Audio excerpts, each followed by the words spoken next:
Recording? Yes, sir. Just started. We started? Okay. Yeah, so we live. We about to do it right now. Okay. All right. So Let's do it. once again, Dr. McEachrane, thank you for taking your time today. Thank you, Daquan. Very, very happy to be speaking with you. Just wanted to introduce you properly for those who may not know, just to give a couple little background nuggets. So firstly, again, you are an international activist for human rights and people of African descent, as well as a researcher in Black, Nordic, and European studies, as well as human rights studies and postcolonialism. And as an activist, you co-founded several civil society organizations, and you've been deeply involved in the United Nations International Decade for People of African Descent, as well as the establishment, which brings us together, of the Permanent Forum on People of African Descent. You've done a lot in your short career. I would say short because, again, I think that you're very young and you are a trendsetter and pioneer. Very, very, very, very active on many fronts. So I do, again, want to just thank you for all of your work. And now, in your current role, in addition to being an activist, scholar activist, researcher, organizer, you are currently the first Special Rapporteur for the United Nations Permanent Forum of People of African Descent. So I just wanted to, again, thank you for all of the work that you do. And pretty much what, if I could, considering your background and your family status, can you share a little bit about your family history and how you got into your career? Sure, of course. So look, Daquan, I'm very happy to be in conversation with you, and you know, I much appreciate what you bring to the table, you know, as an activist, as a young activist, and as a scholar and public intellectual. So happy to be in conversation with you. So yes, a little about my background. You know, I'm not. I was laughing a little when you said, you know, young, because I'm really not as young as you would think. I think I might be looking a little younger than what I am. But so let me just give you the rundown here. I hope it's not too long. Take your time. But yeah, so I was born in 1970 in the south of Sweden, in a small town called Angelholm. And my father, who passed away 20 years ago now, he was from Tobago, Trinidad and Tobago.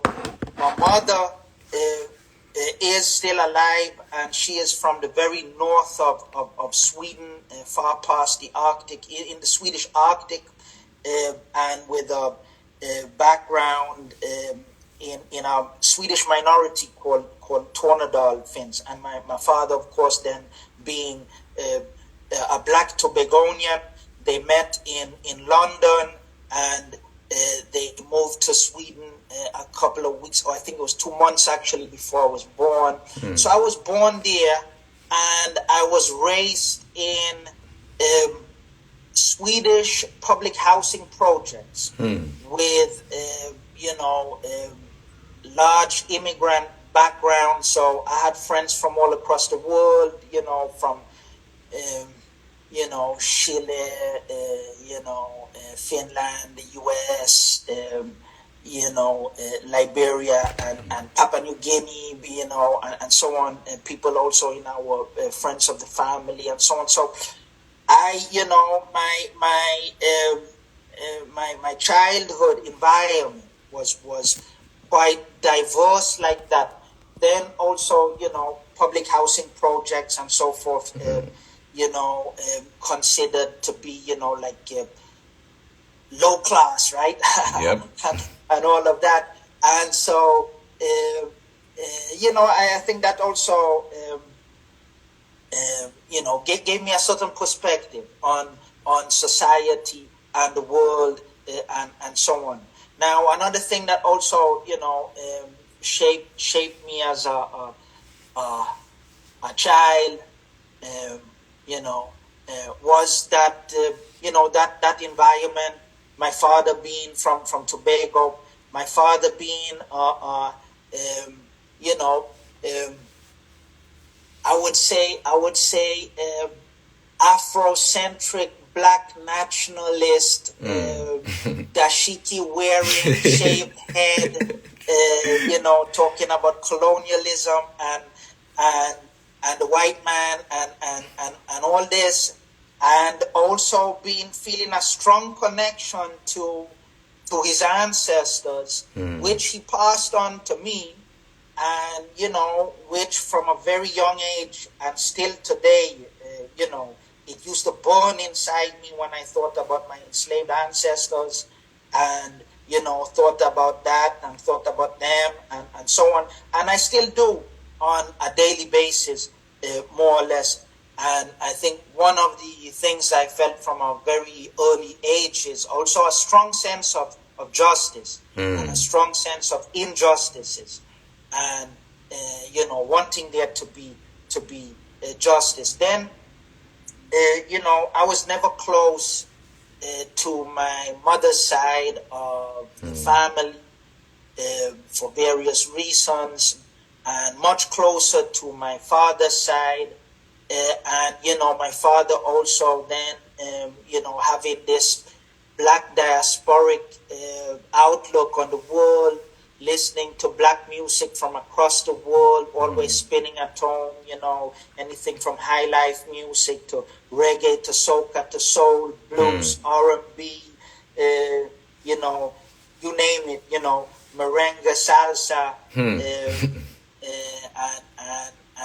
and so on, and jazz, and he also passed on a big love of jazz to me. I'm a big jazz fan, and jazz from all across the world, including, say, Abdullah Ibrahim from South Africa and so on. So this also shaped me, and I was never. I'm being maybe a little too long-winded now. It's fine. It's fine. Okay, so I was, for whatever reason, I've never been someone who has been, who has aspired to, I think, what, maybe most people aspire to in terms of professionally and also in their personal lives, to have, a job that can generate good income, as high income as possible, a job that is as high status as possible, getting job security, then getting yourself a house, yourself a house, a family, preferably as glamorous as possible, and then, flashy vacations and so on. And so, not that I wouldn't want any of these things, right? But they were never high up on my list. And so and I like to think about, the big questions about, how should one lead one's life? How can one live a good life? How can one be ethical?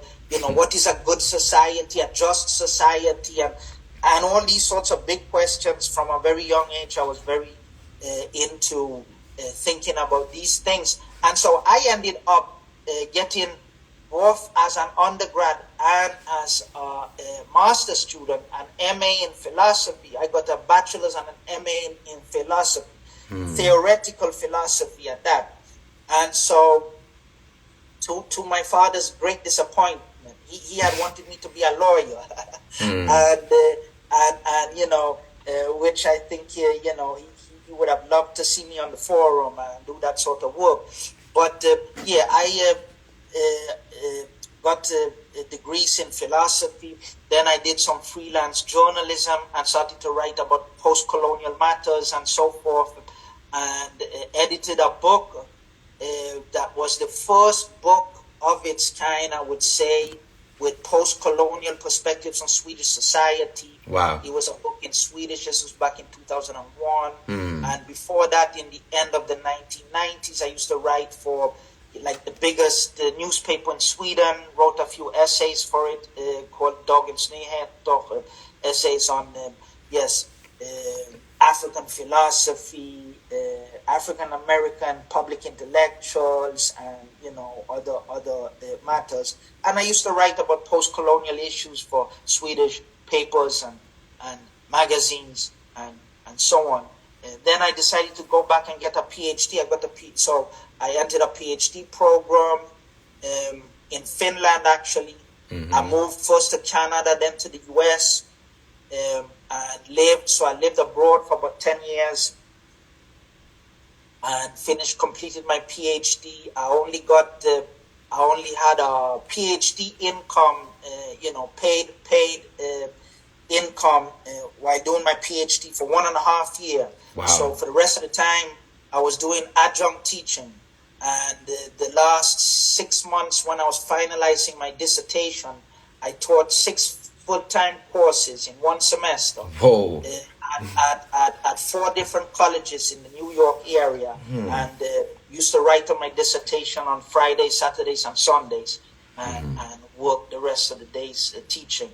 So, then how did I get involved in, activism and so on? So, I think I have been for quite a long time, what one could maybe call like an activist intellectual, being interested, having intellectual interests that are, what should one say, socially and politically relevant. Right.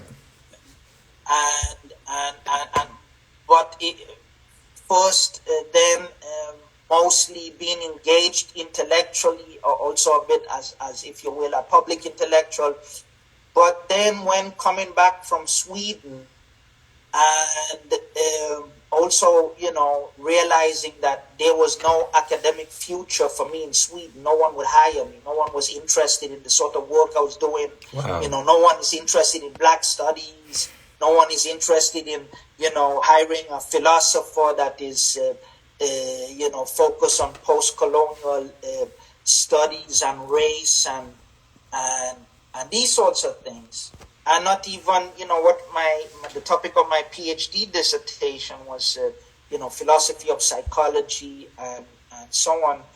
And so no one was interested. My academic profile, no one was interested in hiring me, not even as an adjunct. That's crazy. And so I worked as a part-time visiting lecturer for 1 semester, but that was it. Wow. So, I decided, so I did a couple of things. And one of the things that I did was I got more and more involved in civil society organizing. And, I was my dear friend and mentor. He is like an uncle or like a bonus father to me. His name is Madubuku Diakite. He's a human rights lawyer. He's lived in Sweden since 1968 or 9. And he's African American. He has a Nigerian last name Diakite because his adopted father was a Nigerian. His mother married a Nigerian man, and he spent part of his childhood in Nigeria, grew up in Harlem. He's the father of a very well-known rap artist here in Sweden by the name of Timbuktu.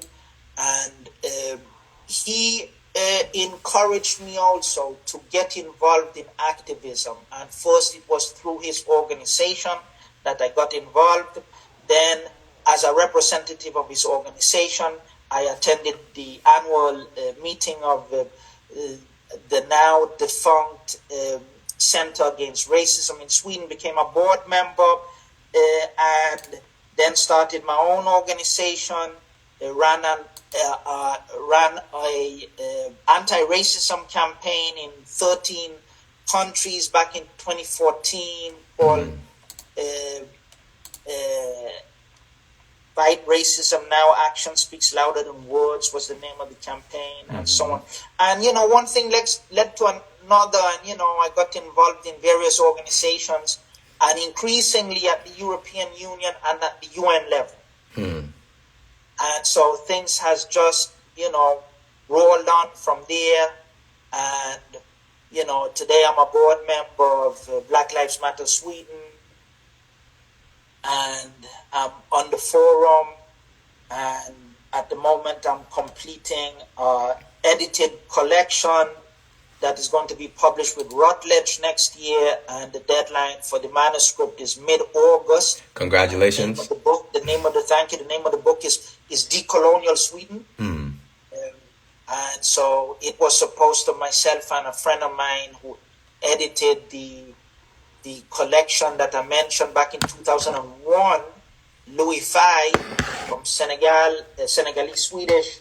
He and I, we decided to do a follow-up 20 years later. And so this is the follow-up. And so we call it this book, Decolonial Sweden.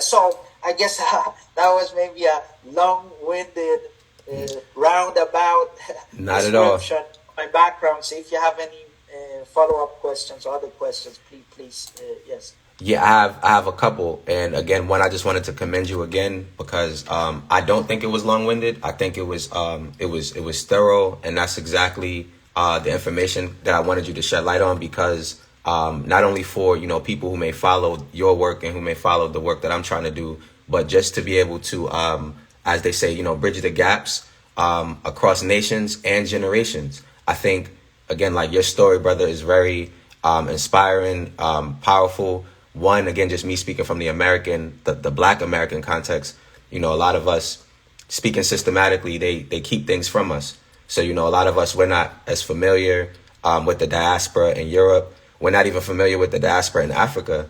And again, I think your story, you're at the intersections of a lot, not only from, again, we mentioned the advocacy, the research, the international public policy, the governance and education work, as well as the decolonization work. Again, I think, you being in the center, or as I said, the intersections of what I would consider Black Europe, as well as, again, having Caribbean roots, as well as, again, being in North America or in this Northern Hemisphere.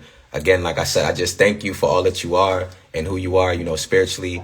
And then again, your motivation career-wise, like you said, I think a lot of us, I could definitely relate. I'm, about to start my dissertation, but career-wise, I think, again, a lot of us as Black people, we, like you said, we go for, me speaking from my context, the American context, we go for the American dream, or, the glitz and the glam, or whatever is supposedly... Most people do. Right, the easier life, whatever, what they sell to us as the easier life, if we do this, do that. Good life. Right. As they think it is. As we think it is. And it's usually very misleading. So that, again, like I said, I just want to thank you for all that you are.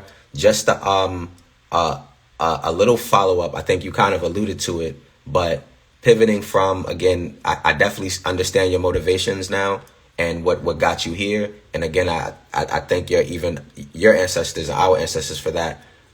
Focusing on your work in Europe, can you speak about, it's so much that you've done, but you've elevated some of them. Can you speak about what you will want younger people to know about your efforts to advance the protection of human rights for people of African descent globally, as well as specifically in Europe? Okay.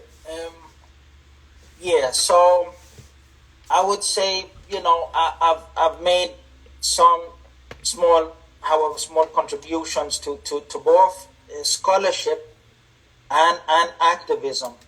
As a scholar, I'm the editor of the first book on people of African descent in the Nordic region. The name of the book is Afro-Nordic Landscapes, Equality and Race in Northern Europe. It was published in 2014 with a foreword by Paul Gilroy, who is, among the most prominent scholars of what one could call Black European studies, or even, global Black studies.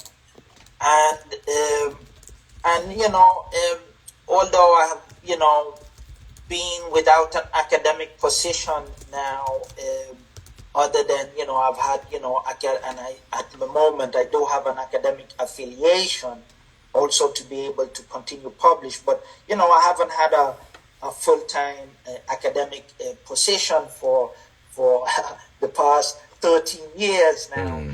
And so, but I have continued to do research and so on. And so, um, so there's some scholarship that I've done and scholarship that I'm continuing to do, and that I will do in the future, including a book which is about one of my 2 book projects. After I've finished this one in August, I have 2 other book projects, and one of them is going to be on Black European Studies. And I have some, publications in that area. And, one chapter that came out the other year in a edited collection, the Routledge Handbook of Pan-Africanism. I have a chapter in there called Pan-Africanism and the African Diaspora in Europe. I had an article that came out 2 years ago now, I think it was, or one or 2 years ago, called on conceptualizing African diasporas in Europe and so on. So I do this sort of work. Then as an activist, there's quite a lot of things that I have been involved in. So I was a co-founder of the European Network of People of African Descent, which unfortunately more or less broke up, but that still exists in some form, but is no longer what it used to be. And then next week I'm going to be in a meeting to discuss the second edition of the Being Black in the EU report, which was the first European Union, the first edition was the first European Union report on people of African descent in Europe. And I was, myself and a colleague of mine in Belgium, we prompted that report, if you will, and we were asked by the European Union Agency for Fundamental Rights to put together a advisory board or team, a working group for this report of Black European Studies experts. So we put together a team of 10, and we spent a whole day in Vienna discussing this report and how to organize it and conceptualize it and so forth. So I had some role in that. And there's so many things I could point to. For instance, I contributed with some articles to the European Parliament resolution on the fundamental rights of people of African descent from 2019, which was partly a result of this report that I just mentioned. I co-organized the inaugural commemoration of the European Day for the abolition of the transatlantic trade and enslavement of Africans and people of African descent in the European Parliament. Because of COVID, it was online, but now this year we're going to do it in the European Parliament in person. And the Permanent Forum of People of African Descent is going to be involved. So, and then because of my work internationally, I have a broad international network, I would say, that extends, from, many people around the world that I have been in touch with over the years, all the way since my international anti-racism campaign in 2014 up until today. And, with like people in the US that, of course, Justin Hansford, your colleague at Howard, and my colleague on the forum, and also, some of the founders of the Black Lives Matter movement, Opal Tometi, Ayo Tometi, as she's called nowadays, and people involved in the movement for Black Lives, Tenjiwe McHarris, and many others. And these are in the US. But yes, so and being involved also in the reparations movement, I would say, at least since, 2014, Last 10 to 9 like years. this, and wrote the concept note, among many other things, wrote the concept note for the establishment of the first draft anyway, and the three focus areas of the Caribbean the Caribbean Center for Reparations Research at the University of West Indies has three focus areas, and I came up with those focus areas. It was in my concept note for the establishment of the so I mean, I've done bits and pieces here and there and lots of different things. a lot of foundational work, brother. Again, you're very humble, and again, like I'm reading, I have your background, so I'm reading all of the work that you've done. And what I'm going to do is, once I convert this, I'm going to add the links in the description so people can be able to, find the articles and the books that you're talking about. Because again, I just want to promote your work because I think it's so invaluable. Before we get to the work that you're currently doing with the PFAD, the Permanent Forum for People of African Descent, one more question just to explain the why for those of us who may not understand, or some of us have this idea in our head, like if we leave where we're at, then things will be better. So if I leave America and if I go to the UK, then things will be better and the racism won't be the same. Or if I go to France, I'll live luxuriously and the racism won't be the same because I'll be a teacher. So can you please just shed a little bit light on, just to the international community, especially those unaware of the global political landscape, how is it for Black people across Europe, specifically in Sweden, but then across Europe? Just please. Okay, very good question. Excellent. I like the way you put it. Yeah, I mean, you're absolutely right. That is a thing, right? And you've got a strong African American tradition of African Americans coming to Europe, and like jazz musicians and artists and writers, Langston Hughes, James Baldwin, jazz artists, Miles Davis, Dexter Gordon, you name them, coming to Europe, and Josephine Baker, of course, right?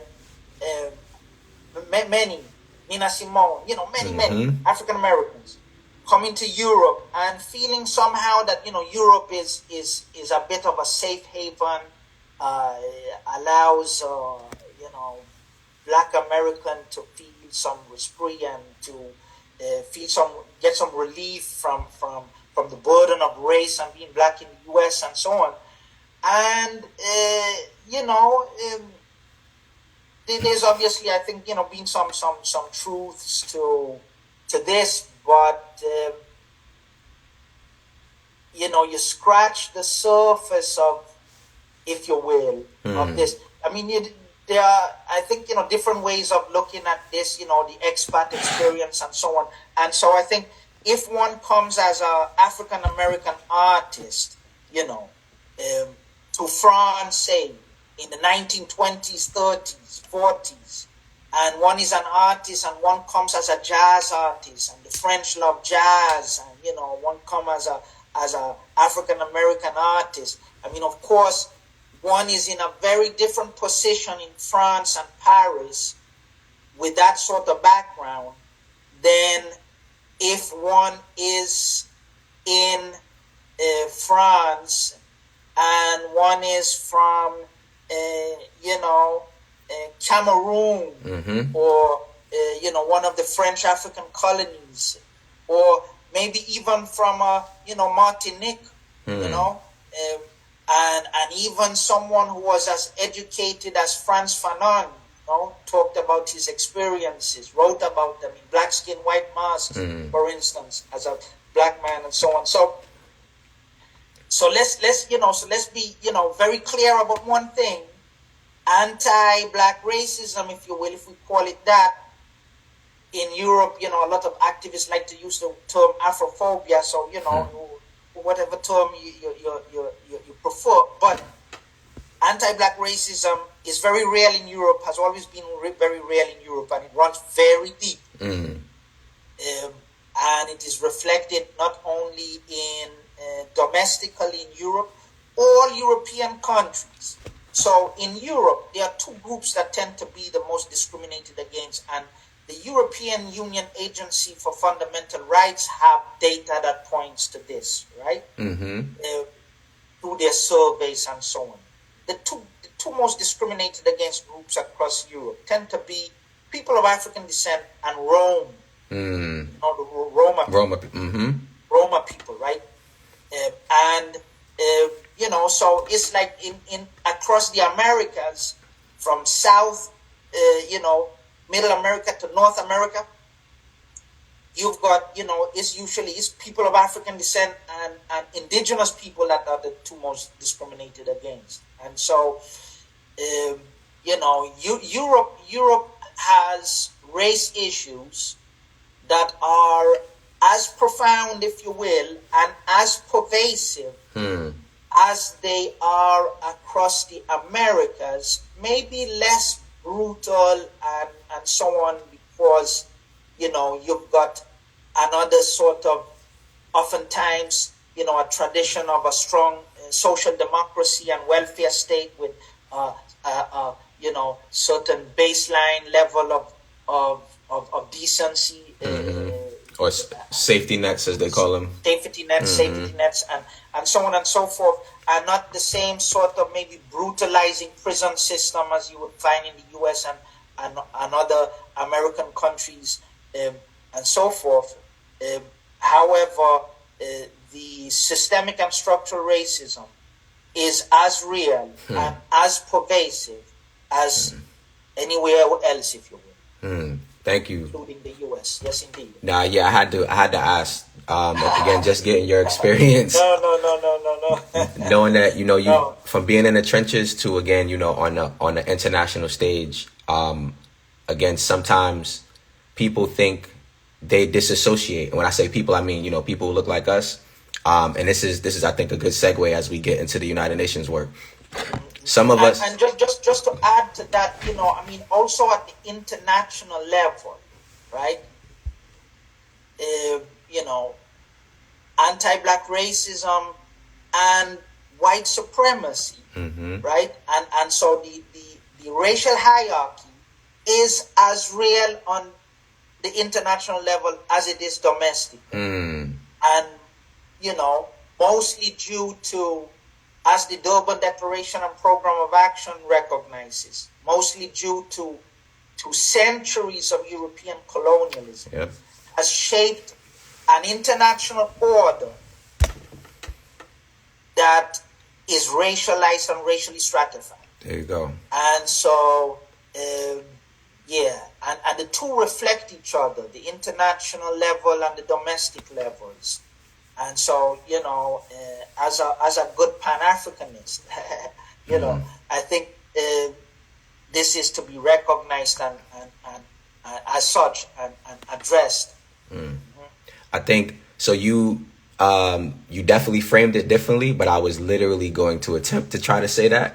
And I think thank you for again. I would say if we could open in that can of worms, because two things I wanted to point out. Again, just before we get into the wrap-up questions, so when we speak about, like you just said, the domestic issues that we have in America, in Sweden, in France, UK, even Africa, if we consider the context, the domestic issues are always linked to the international issues. And a lot of times, again, when we say something like the United Nations, you know, people know of the UN by name. And again, when I say people, I mean people who look like us, as well as even people who identify as white. People know of the United Nations by name, but many people don't know what the United Nations, you know, does, or the function, and then the second level is, to your point, even in these institutions where we have individuals like yourself who are doing great work. You mentioned again your colleagues, other again people you've learned from, and others again who are walking the same walk. Being Pan-Africanist and you know, international policy, whether it's you know, Dr. Campbell Barr, whether it's again literally different people, Francia Marquez in Colombia, different people come and walk this walk a different way, but a lot of our civil society members, maybe they're either unfamiliar with or they doubt the potential of us being able to, transform the UN or decolonize the UN. And I think that it's very, before I get to your thoughts, the last thing I want to say is, considering going back to Fanon, there are many different fronts. So whether you're an academic, whether you're a businessman or businesswoman, whether you're an artist, whether you consider yourself outright an activist, all of these fronts are important. And we can't operate on one front without the other, because what happens is, when you're not looking at one hand, the other hand is, trying to do something to fool you. So I say all of that just to get into, can you explain the importance of and how it came to be the United Nations International Decade for People of African Descent, as well as what we currently are working on, what you are currently a leader on, the United Nations Permanent Forum for People of African Descent? Thank you, Declan. So, yes, let's. No, so I mean, you're absolutely right, and there's a lot to be said about that. Let me just, do a very brief history of the International Decade and so on. So, there was an international year for people of African descent back in 2011. Okay. And it was pushed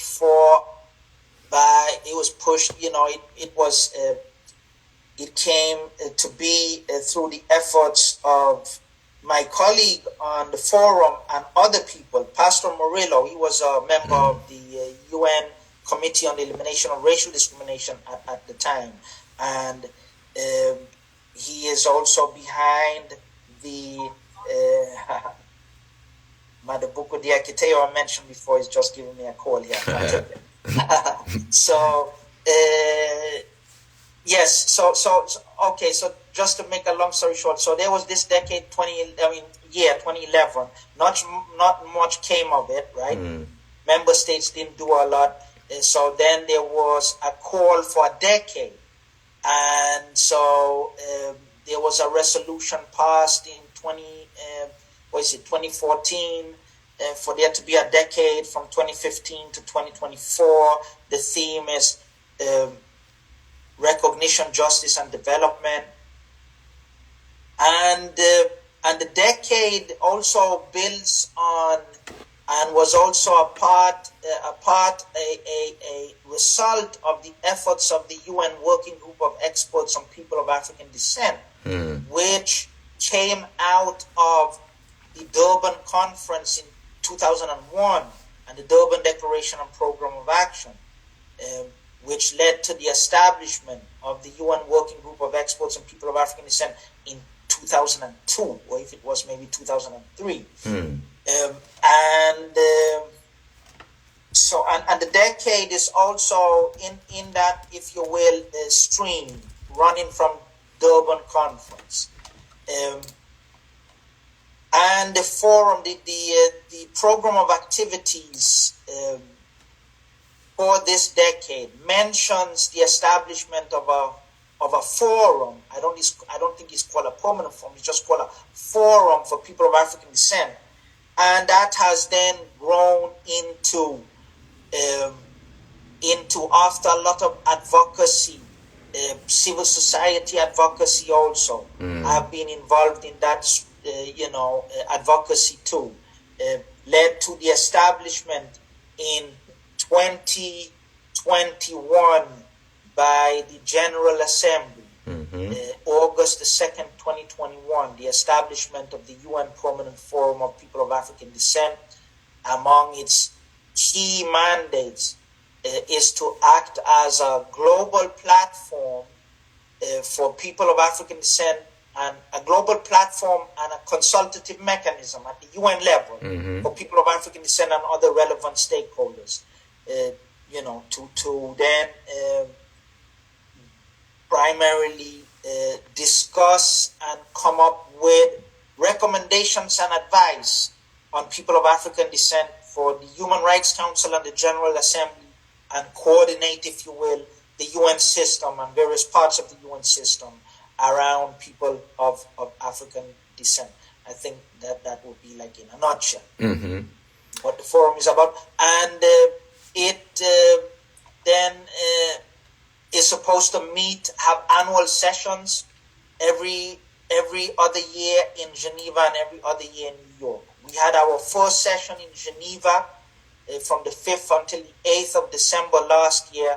Our second session was recently held from the 30th of May until the 2nd of June in New York. Mm-hmm. And our third session will be in Geneva again in April. There's also the possibility of third locations, but I think that has to be decided by, I guess, the Human Rights Council or the General Assembly or something like this. Right. That is a possibility. So with that being said, and thank you for shedding that background. So this is a two-part question, same thing, just more context. So the first session where we met in Geneva last year had over, I believe, 600 members of civil society. And this past session earlier this month in New York had over 900 members of civil society. So you got the numbers exactly right. Okay. See, I pay attention to you. So what are your thoughts on the first two sessions? And what is your outlook on the upcoming third session next year? Oh, I have a lot of thoughts. Wow. Okay, so let me first say, I think, this permanent forum is a historic opportunity. It's a historic forum. It's the first forum of its kind, right? Mm. And as I have, I like to say,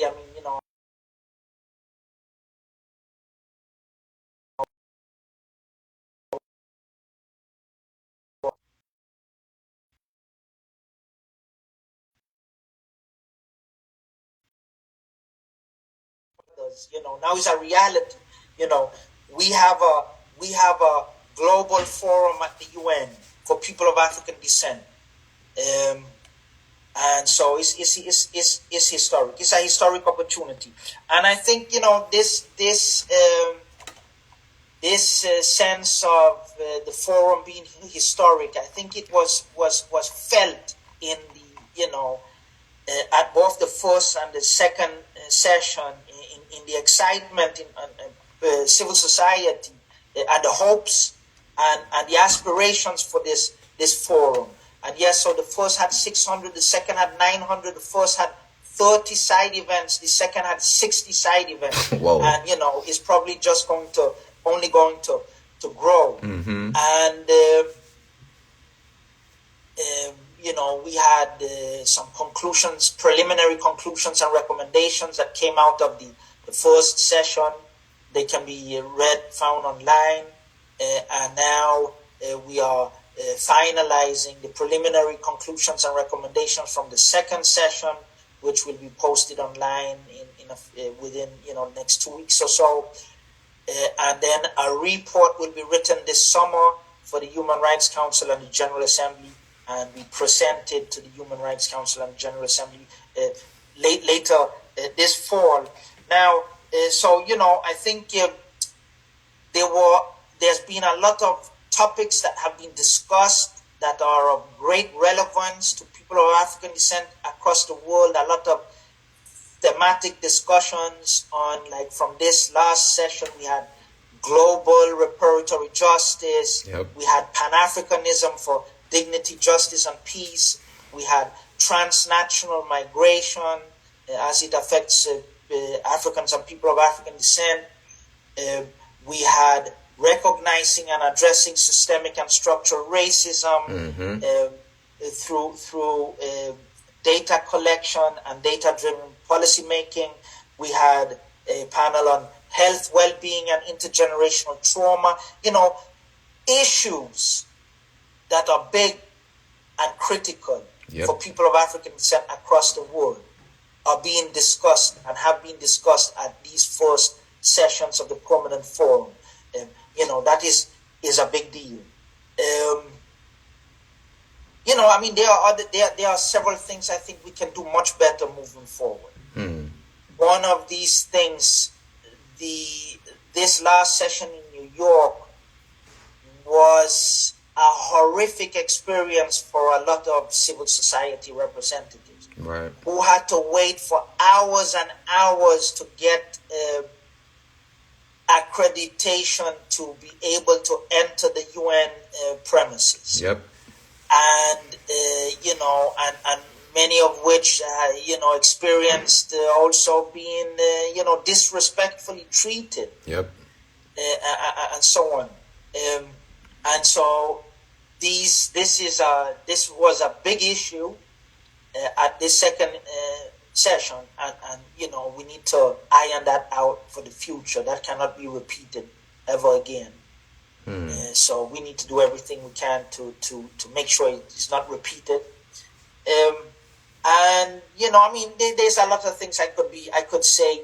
Things that I think can be improved. Things I think that have been a success, and ways in which I think the forum has been a success, and ways in which I think it can be improved, and ways in which, and most importantly, it is a historic opportunity that I hope as many people of African descent and other relevant stakeholders across the world will seize. right. This is one. Thank you for shedding that light. The question I now have is considering. I wanted to pivot to accountability, but before we do that, in terms of, because you spoke about the potential in the future, and this is, I'm not trying to indict, the UN or even the permanent forum in terms of organizers. The question I have is in terms of either youth, meaning youth that are present, or Yes.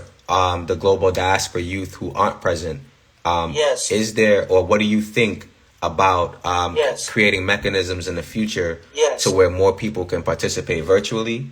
Yes. Even as you mentioned, the side events, there were over 60. Yes. I know usually Yes. people try very hard to make the side events hybrid, to be open. Yes. So I just wanted to know, again, considering even, Yes. as you mentioned, those of us who did travel, had to go through logistical issues, and just me kind of considering, the elders. Some elders, it's inconvenient, or it's more than inconvenient, for them to have to travel long distances or wait in a line. So it kind of creates a handicap to where, in my opinion, me just, being kind of frank, but also tongue in cheek, I was saying that it seemed like the UN was kind of hazing us, in a sense of, seeing who could make it, to the final day, who could wake up at 6 o'clock in the morning, be at the United Nations at 8 o'clock, be in sessions until 5 o'clock, go to a side event from 6 o'clock till 8 o'clock, and then wake up and do it the next day. Being in these high level sessions, meeting with world leaders, global leaders all around the world on a consistent basis. So going back to the youth, and I say youth, but also pairing that with civil society, my biggest takeaway was the greatest impact of the forum is our ability to connect. You and I, yourself and your colleagues from the Caribbean, young people from, the Afro-Latin diaspora and European diaspora, the ability to connect with individuals is what creates institutions, because institutions are created by ideas. So I just wanted to get your thoughts on the potential in the future about creating additional mechanisms, whether it's things that I mentioned or things that you've heard from other people that could make this more comprehensive and more wholesome, if you will. Yeah, so there was a lot in there, and a lot of beautiful ideas and suggestions, So let me say first the youth, right? Mm-hmm. And this was something that was raised also at the first session, as you recall, right? There was a petition also for, more space be given to youth at the forums. And this is something that, we have been discussing and so on. How can we make the youth, how can we give space to youth? But, and also how can we give space to other groups that might, other groups of African descent that might tend to be become marginalized, including, for instance, women, right? Women and girls.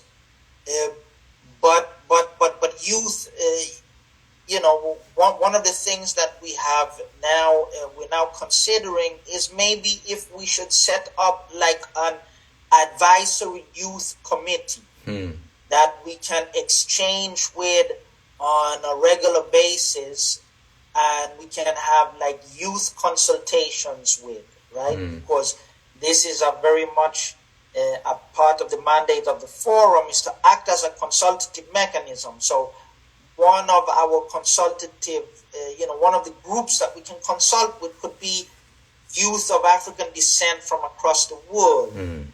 And maybe also to have this youth committee, if you will, or to have also side events, like pre-session side events that for youth to interact with the forum and members of the forum.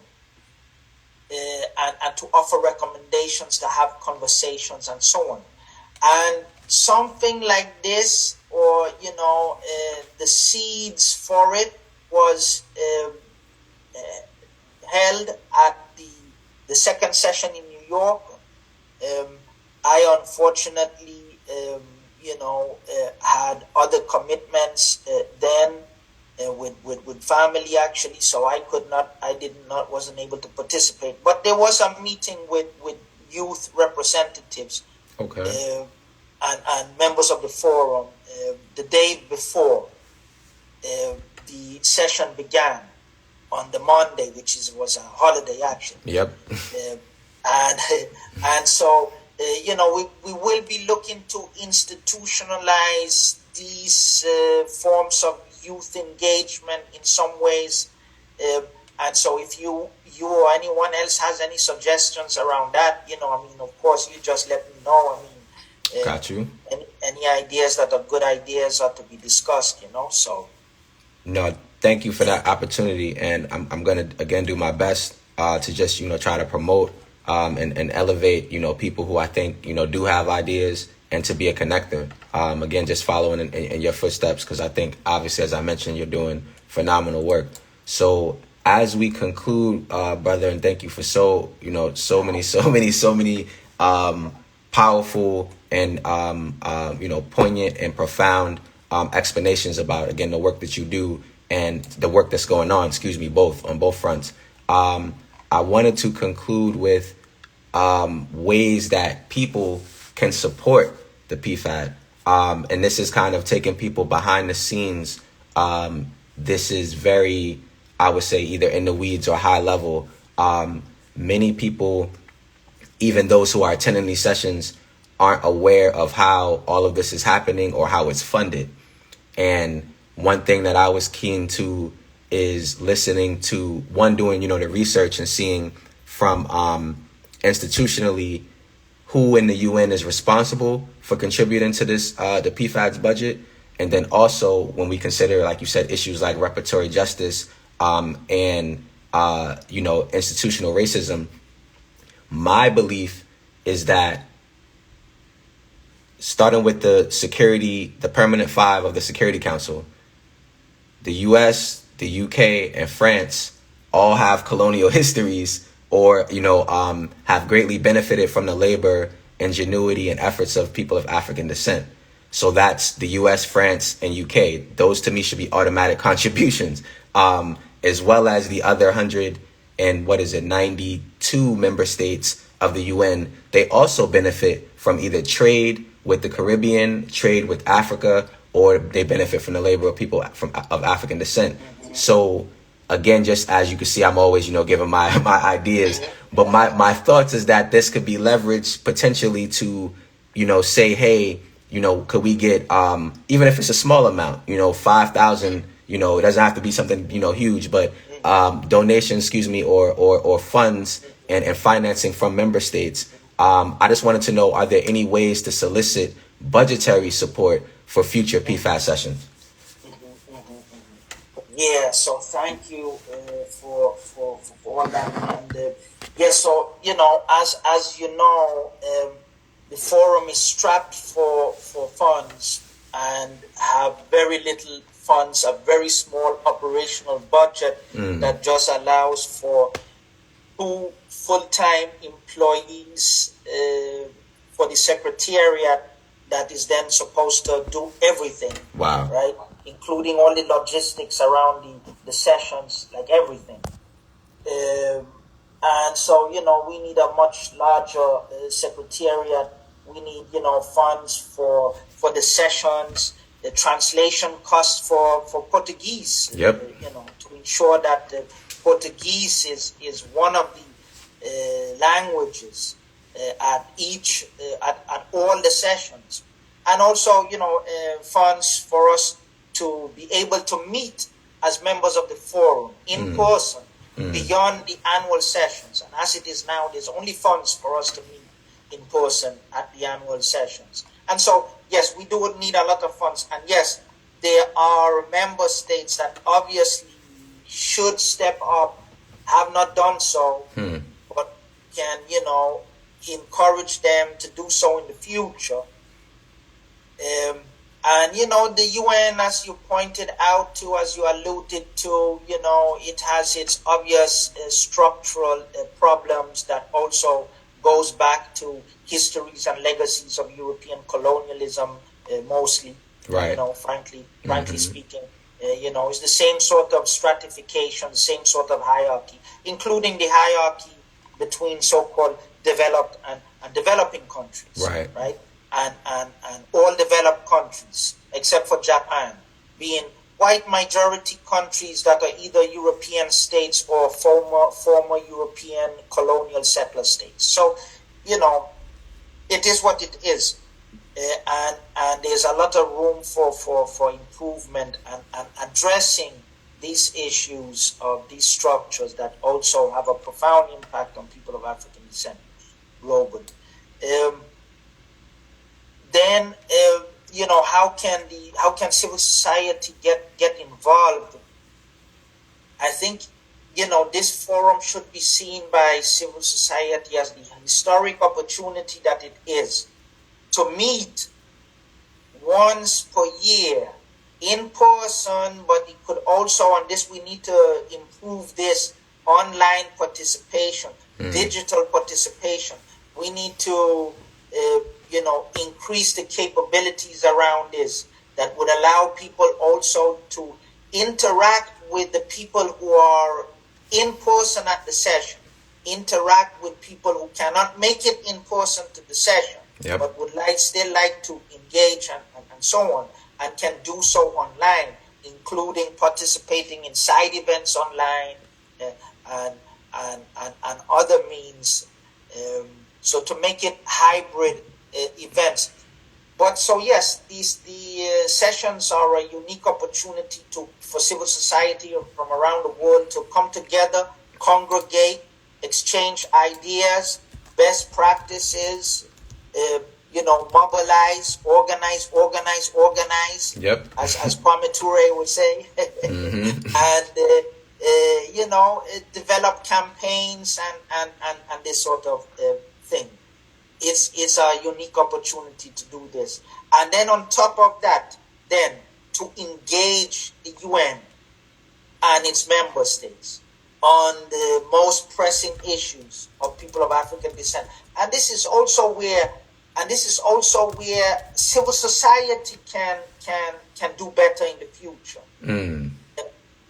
Because I think this is going to be a learning curve for civil society also to become,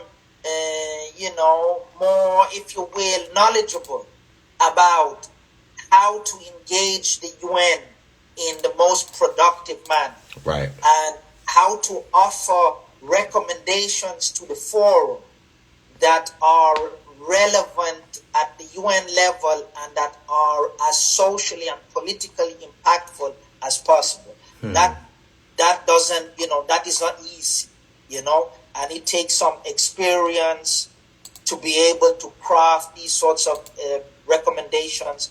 And I think it's going to be a learning curve for civil society to learn how to do this in the most, impactful manner. No, that is I would say big facts, as we like to say. So again, like I said, so poignant.